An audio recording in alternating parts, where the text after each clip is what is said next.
4వ అధ్యాయము మొదటి నుంచి కనుక చూస్తే, అంతట ప్రవక్తల శిష్యులు నీ భార్య నీ దాసుని నా పెనిమిటి చనిపోయాను, అతడు యెహోవా యందు భయభక్తులు గలవాడై ఉండెను అని నీకు తెలిసేమున్నది.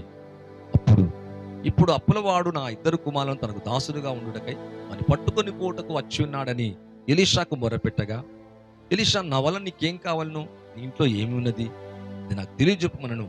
అందుకని దాసురాలు, నా ఇంటిలో నూనె కుండ ఒకటి ఉన్నది, అది తప్ప మరి ఏమీ లేదు.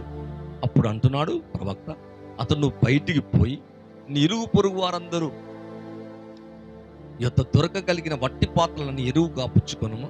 అప్పుడు నీవు నీ ఇంటిలోనికి వచ్చి నీవును నీ కుమారులు లోపల నుండి తలుపు మూసి ఆ పాత్రలన్నింటిలో నూనె పోసి నిండిన ఒక తట్టు ఉంచుమని ఆమెతో సెలవివ్వగా, ఆమె అతని యొద్ద నుండి పోయి తాను కుమారులు లోపలికి పోయి తలుపు వేసి మూసుకొని కుమారులు తెచ్చిన పాత్రలు నూనె పోసెను.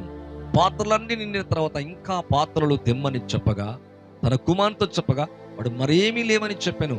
అంతలో నూనె నిలిచిపోయిందంట. ఇక్కడ చూస్తే ఒక స్త్రీ ఉంది, భర్త అంట భయభక్తులు గలవాడి, తన అప్పు చేసి చనిపోయాడు. ఈ అప్పులు గలవాడు ఏం చేస్తున్నాడంటే తన కుమారులను దాసులుగా తీసుకొని వెళ్ళడానికి ఇష్టపడుతున్నాడు. ఇప్పుడు ఈ స్త్రీ వచ్చి ఒక సొల్యూషన్ అడుగుతుంది ప్రవక్త దగ్గర, అయ్యా నా కుమారులకి ఇలా అవుతుంది, నా పరిస్థితి ఏంటి? అప్పుడు ప్రవక్త అంటున్నాడు, నీ వద్ద ఏముంది? అప్పుడు ఏమంటుంది, అయ్యా నా వద్ద ఏమీ లేదు, కనుక నూనె కుండ మాత్రం ఉంది. అయితే నువ్వు ఇరుగు పొరుగు వారి దగ్గరికి వెళ్ళి ఇంట్లోకి వెళ్ళి తలుపేసుకొని వట్టి పాత్రలు తీసుకొచ్చుకో, ఖాళీ పాత్రలు తీసుకొచ్చుకో, వాటిని అందులో వంచుతున్న కొలది, వంపుతున్న కొలది, ఆ పాత్రలో నువ్వు అలా నూనె పోస్తున్న కొలది నిండిపోతా ఉంటాయి. నిండినవన్నీ ఒక తట్టు పెట్టు అని చెప్పినట్టుగా చూస్తున్నాం. నిజంగానే వెళ్ళి తలుపు వేసుకుని విశ్వసించి వెళ్ళి అలా చేస్తుండగా సూపర్ న్యాచురల్ అనాయింటింగ్ పనిచేస్తున్నట్టుగా చూస్తున్నాం. ఎలీషా ఏమైతే చెప్పాడు, ఆ నూనె ప్రవహించడం, ఖాళీగా ఉన్న పాత్రలు ఆ నూనె నిండటం చూస్తున్నాం. ఎంత అద్భుతమైన కార్యం! ఇక్కడ జనరల్ గా నూనె, నిజంగా నూనె ఏంటి, ప్రవహించి వేరే దాంట్లో నిండటం ఏంటి, ఎంత అద్భుతమైన కార్యం! ఇది అసాధారణమైన కార్యము కాదండి. అసాధారణమైన అభిషేకాన్ని ఎలీషా కలిగి ఉన్నాడు. ఆయన అంటున్నాడు కదా, వెళ్ళి నువ్వు ఇంటిలోకి వెళ్ళు, తెచ్చుకోగలిగినంత పాత్రలు తెచ్చుకో, వాటిని ఈ నూనె ఏదైతే నూనె ఉందో దాన్ని వాటిలో వంపుతూ ఉండు. అలా చేయమని చెప్పినప్పుడు అలా చేసినట్టుగా చూస్తున్నాం. అన్ని కూడా నింపుతూ ఉందంట, నిండుతున్న కొలది. ఇంకా పిల్లల్ని అడిగింది, ఇంకేమైనా ఉన్నాయా? తన కుమారులతో చెప్పగా, ఇంకా పాత్రలు తెమ్మని తన కుమారులతో చెప్పగా, వాడు మరి ఏమీ లేవని చెప్పాడట. ఏవీ లేవు అని చెప్పే దాకా అంతలో నూనె నిలిచిపోయిందంట. తెచ్చుకోగలిగిన శక్తి ఉండగలిగినంత తెస్తా ఉంటే నిండుతున్నాయంట. ఎంత అద్భుతమైన కార్యం! పిల్లల్ని అడుగుతుంది, ఇంకేమైనా పాత్రలు ఉన్నాయా? ఇంకా పెద్ద పాత్రలు ఏమైనా ఉన్నాయా? ఇంకా కుండ పాత్రలు ఏమైనా ఉన్నాయా? ఇంకా ఏమైనా ఇనుప పాత్రలు ఉన్నాయా?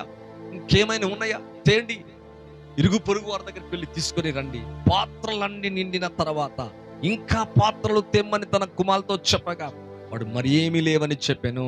అంతలో ఆ తర్వాత ఆయన తెచ్చుకొని ఇక లేవు, పాత్రలు లేవు అనగానే ఆగిపోయిందంట నూనె. ఎంత అద్భుతం, ఎంత సూపర్ న్యాచురల్! అవును, మానవాతీతమైన అసాధారణమైన కార్యము జరుగుతుంది. ఇవన్నీ ఒక పక్కకు పెట్టేసింది, పరిగెత్తుకొని దైవజన్ దగ్గరికి వెళ్తుంది, సంగతి అంతా చెప్తుంది. అయ్యా నువ్వు చెప్పినట్లుగా చేశానయ్యా. అప్పుడు అంటున్నాడు దైవజన్, అంటున్నాడు, నువ్వు పోయి ఆ నూనె నమ్మి అప్పు తీర్చి మిగిలిన దాంతో నీవు నీ పిల్లలు బ్రతుకుడని చెప్పాను. మిగిలిపోయే ఆశీర్వాదం ఎలీషా ద్వారా ప్రవచించగా నూనెలో కనబడుతుంది. అప్పు తీర్చబట్టమే కాదు, అప్పు నుంచి తప్పించబట్టమే కాదు, అప్పు తీరటం ఒక కార్యమైతే, పిల్లలు సేవ అవటం ఒక కార్యమైతే, ఆమె జీవితంలో ఇంకా మిగిలిన దాంతో నీవు నీ పిల్లలు బ్రతుకుడని ఆమెతో చెప్పాను. ఎంత ఘనమైన కార్యం! అటువంటి అభిషేకం నీ మీద ఉండును గాక. నీ మీదున్న అభిషేకం వేరే ఖాళీ పాత్రలో నిండుకొని నీ జీవితంలో అప్పు, సమస్య, కష్టం, ఇబ్బంది, రోగం, వ్యాధి తీరిపోయి, అవును పిల్లరా, మిగిలే అంతటి ఆశీర్వాదము కలుగును గాక. ఇక్కడ ఒకవేళ నూనె ఉండి నూనె అమ్మినట్టుగా చూస్తున్నాం, కానీ మన మీదున్న నూనె అమ్మడానికి వీలు లేదు. దేవుని ఆత్మ అనే అభిషేకం మన మీద ఎప్పుడైతే కలిగి ఉంటామో పిల్లరా, మన జీవితంలో ఉన్న సమస్యలన్నీ తీర్చబడతాయి. కష్టాలన్నీ తీర్చబడతాయి, వ్యాధులు కుదుర్చబడతాయి, బలహీనతలు తొలగిపోతాయి. ఇక్కడ ఈ నూనె ద్వారా ఏం జరుగుతుందంటే అప్పు తీర్చబడి మిగిలిన దాంతో తన పిల్లలు బ్రతికినట్టుగా చూస్తున్నాం. కానీ నీ మీదున్న సూపర్ న్యాచురల్ అనాయింటింగ్ ద్వారా, మానవాతీతమైన అసాధారణమైన అభిషేకము ద్వారా, ఆనాడు ఎలీషా యేసు ప్రభు ద్వారా జరిగిన కార్యాలు నీ జీవితంలో కూడా పునరుద్ధము కాబోతున్నాయి, తిరిగి జరగబోతున్నాయి. దాని అర్థం ఓ వాట్ ఎ బ్లెస్సింగ్. అవును, అప్పు తీర్చుకుంది, మిగిలిన దాంతో నీవు నీ పిల్లలు ఎంత చక్కగా బ్రతకొచ్చమ్మా. అవును, ఎలీషా అటువంటి ఆత్మని కలిగినాడు. ఈరోజు ఒకవేళ చాలని జీవితాన్ని జీవిస్తున్నావా? అయ్యా చాలలేదయ్యా, చాలట్లేదయ్యా, అయ్యా నా బ్రతకంతా చాలని జీవితం అయ్యా, మిగలట్లేదయ్యా, అంత వేదన, ఆర్థిక సమస్యలు, కుటుంబ సమస్యలు. ఇక్కడ యవల బాబత్ రొట్టెలు అద్భుతం, 5 రొట్టెలు 2 చేపలు 7 రొట్టెలు కొన్ని చేపలు అద్భుతం చూస్తున్నాం ఇక్కడ. అంతేకాదు ఇక్కడ నూనె దగ్గర గొప్ప కార్యము జరిగినట్లుగా చూస్తున్నాం. అవును, ఈ లైవ్ చూస్తున్నా నీ జీవితంలో అటువంటి కార్యము జరుగును గాక. ఈ రోజు నుంచి బిగినవును గాక. తూర్పుకు పడమరకు ఉత్తరకు దక్షిణానికి దేవుడు ఆజ్ఞాపించబోతున్నాడు, బిగబట్టబోద్దని. అందుకే వాక్యం అంటే 145:16 చూస్తే ఆయన తన గుప్పిలి విప్పి ప్రతి జీవి కోరికను తృప్తిపరుస్తాడంట. ప్రతి జీవి అంట, ఒక మానవులనే కాదు, ఆకాశ పక్షులను చూడండి, పక్షులేమి మృగాలేమి ఎన్ని ఉన్నాయి చూడండి, ఎన్ని వాటిని తృప్తిపరుస్తాడంట. ప్రతి జీవి కోరికను తృప్తిపరుస్తాడంట. ఈ లైవ్ చూస్తాను మీ జీవితంలో ఈ ప్రతి కోరిక తీర్చబడును గాక, తృప్తిపరచబడును గాక. తినగా తృప్తి నందగా ఇంకా మిగిలిపోయినాయి అంట. నజరేయుడగు యేసు క్రీస్తు నామములో మీ జీవితంలో ఇది మొదలుకొని మిగిలే ఆశీర్వాదం మీ జీవితంలో చూచుదురు గాక, మీ పిల్లలు చూచుదురు గాక, మీ పిల్లల తరం యేసు నామములో జరుగును గాక. ప్రతి పాపము, ప్రతి దోషము, ప్రతి బలహీనత, ప్రతి చెడుతనం మీ జీవితం నుంచి తొలగిపోవటమే కాదు, పాపము తీసివేయబడటమే కాదు, వ్యాధి స్వస్థపరచటమే కాదు, నీ ఆత్మీయ జీవితంలోను నీ ఆర్థిక విషయాల్లోనూ కూడా ఆశ్చర్యమైన కార్యాలు చేయగలడు ఆయన. అవును, నూనె ఒక అద్భుతము చేస్తుంది. అప్పు తీర్చగా ఇంకా మిగిలి తన పిల్లలు బ్రతికి అంతగా చేసిందంట.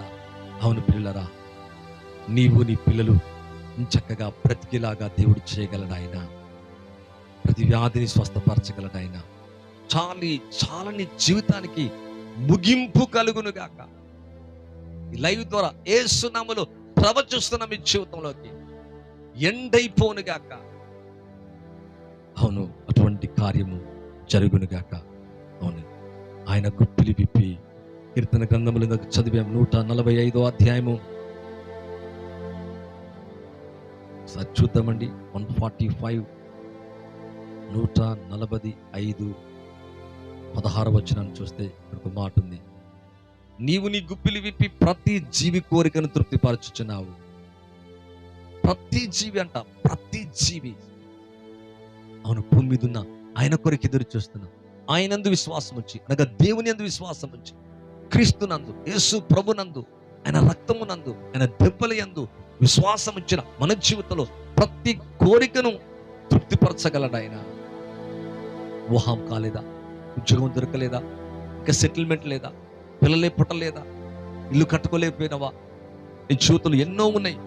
ప్రతి జీవి కోరికను తృప్తిపరుస్తాడంట. మిగిలిపోయేంతగా తృప్తిపరచగలడు ఆయన. అటువంటి కార్యం యేసయ్య మీ జీవితంలో చేయాలని మనస్ఫూర్తిగా కోరుకుంటున్నా. అవును పిల్లరా, మీరు చూస్తే ఒక మాట ఉంది దేవుని యొక్క వాక్యములు. లేవికాండం 25వ అధ్యాయము 21వ వచనాన్ని చూస్తే ఒక మాట ఉంది పిల్లలు. అయితే నేను 6వ ఏట నా దీవెన మీకు కలుగునట్టు ఆజ్ఞాపించదను, అది 3 ఏండ్ల పంటను మీకు కలగచ్చేను. ఎంత అద్భుతం, ఎంత మిగులుబాటు ఒకసారి ఆలోచించండి. 6వ ఏట, 7వ ఏట మీరు విశ్రాంతిగా ఉంటే ఈ 6వ ఏటని 7వ ఏట ఇంకా అవతలొచ్చేదాకా, ఈ సంవత్సరంది, వచ్చే సంవత్సరంది, మళ్ళీ వచ్చే సంవత్సరంది, నువ్వు ఆ 7వ ఏట ఖాళీగా విశ్రాంతిగా ఉన్న కారణాన్ని బట్టి 6వ ఏటని నీకేం చేస్తుంటే నా దీవెన మీకు కలుగునట్లు ఆజ్ఞాపిస్తాడంట. యేసు నామములో నీ చేతి పనులన్నిటి మీద, నువ్వు చేసే కార్యాల మీద, నీ మినిస్ట్రీ మీద, నీ ఫ్యామిలీ మీద, నీ పిల్లల స్టడీస్ మీద దీవెన కలుగునట్లు ఆజ్ఞాపించదను. నీ కష్టార్జితం మీద దీవెన కలుగునట్లుగా ఆజ్ఞాపిస్తానంట. ఈ లైవ్ తర్వాత మీ జీవితంలో గొప్ప కార్యము చూడబోతాను. అది 3 ఏండ్ల పంటను మీకు కలగచేయను.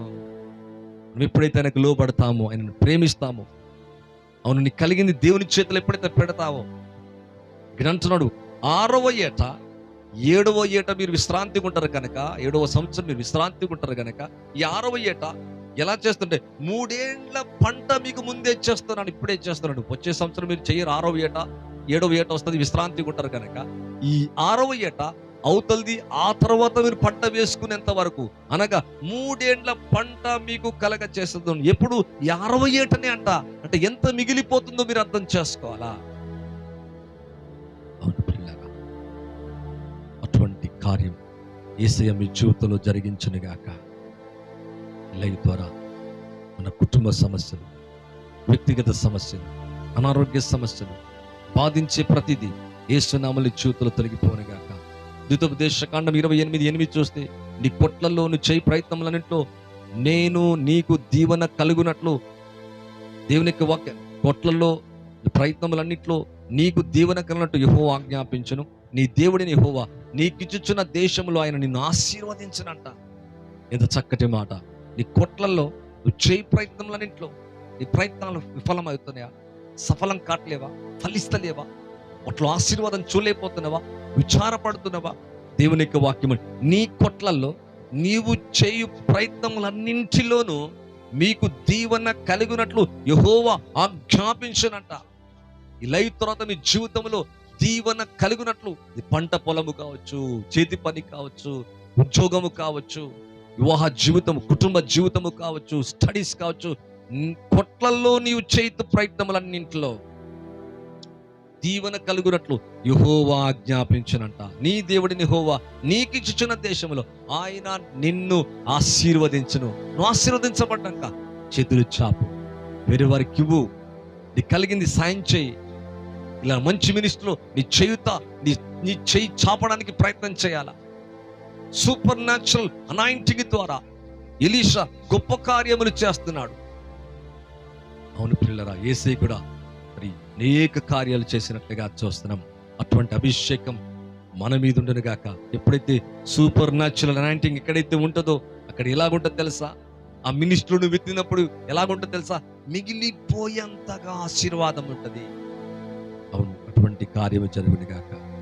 ఇది సారేపతు విధవరాలు మొదటి అప్పాన్ని తీసుకొచ్చి ఏలియాకి ఇచ్చినప్పుడు, దేవుని యొక్క వాక్యములు కనుక చూసినట్లయితే, మరి ఏలియా అనే దైవజనికి మొదటి రాజుల గ్రంథం 17వ అధ్యాయం చూస్తే, ఆ దైవజనికి ఇచ్చినప్పుడు ఆమె కూడా తినగా తృప్తినందుకు ఇంకా మిగిలిపోయింది. వర్షం వచ్చేదాకా పిండి నూనె ఉబ్బుకుతుందంట. అవును పిల్లరా, ఇక్కడ దేవుడిని యెహోవా నీకిచ్చుచున్న దేశంలో ఆయన నిన్ను ఆశీర్వదించును. దేవుడి మనల్ని ఆశీర్వదించును గాక. తన సన్నిధి కాంతి ప్రకాశింపచేయును గాక. మంచి ఆరోగ్యం ఇచ్చును గాక. కిడ్నీ సమస్య, హార్ట్ ప్రాబ్లం, లివర్ ప్రాబ్లం, మరి బీపీ, షుగర్ ఏదైతే మిమ్మల్ని బాధిస్తుందో, ఏదైతే వేధిస్తుందో యేసు నామములో తొలగిపోను గాక. ల్యాండ్లో సమస్య, కుటుంబ సమస్య, ఒకవేళ నువ్వు ఏదైతే ప్రయత్నం చేస్తే అది కావట్లేదేమో, యేసు నామములో అది జరుగును గాక.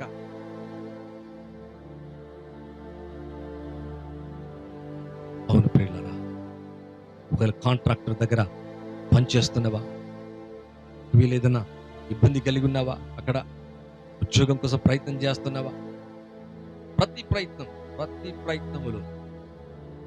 ప్రయత్నములన్నింటిలో నీకు దీవెన కలిగినట్లు, ఆయన దీవెన కలిగినట్లు ఆజ్ఞాపించకపోతే ఈ ఆశీర్వాదాన్ని చూడలేరు. ఆజ్ఞాపిస్తాడంట. నెల పంటకు ఆజ్ఞాపిస్తాడంట, చేతి పనికి ఆజ్ఞాపిస్తాడంట, నీ ఆరోగ్యానికి ఆజ్ఞాపిస్తాడంట.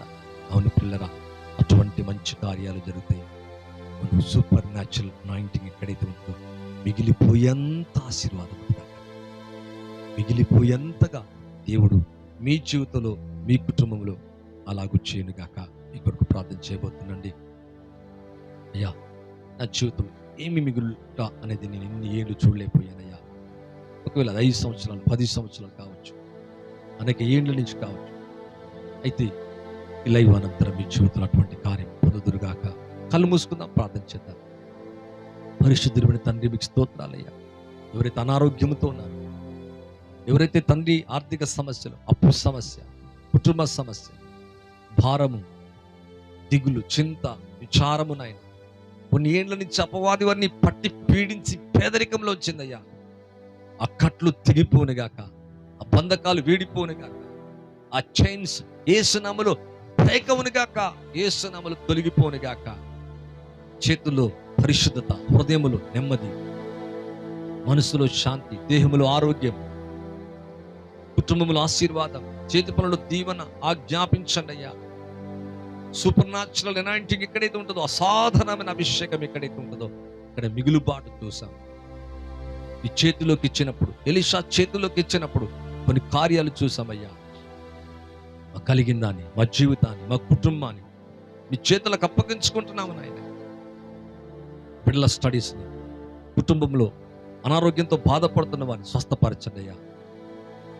బలమైన మీ కార్యములు చేయమని నన్ను నేను తగ్గించుకుంటూ మీ నామాన్ని హెచ్చిస్తూ యేసు క్రీస్తు నామములో అడిగి వేడుకుంటున్నాను తండ్రి. ఆమేన్, ఆమేన్. థ్యాంక్ యూ అండి. ఒకసారి నా నిండు కృతజ్ఞతలు మీకు తెలియజేస్తున్నాను. పరిచయ కొరకు ప్రార్థించండి. మొదటిసారి అయితే సబ్స్క్రైబ్ చేయండి, వేరే వారికి తెలియచేయండి. అలాగే వీలుగా ఉండి సహకారం మాకెంతో అవసరం. దీని పరిచయలో మీరు కూడా పాలుభాగస్తులుగా ఉండి దీవించబడాలని మనస్ఫూర్తిగా కోరుకుంటున్నాను. అన్ని విషయాల్లో దీవించి ఆశీర్వదించను గాక. Thank you. God bless you all. Praise the lord.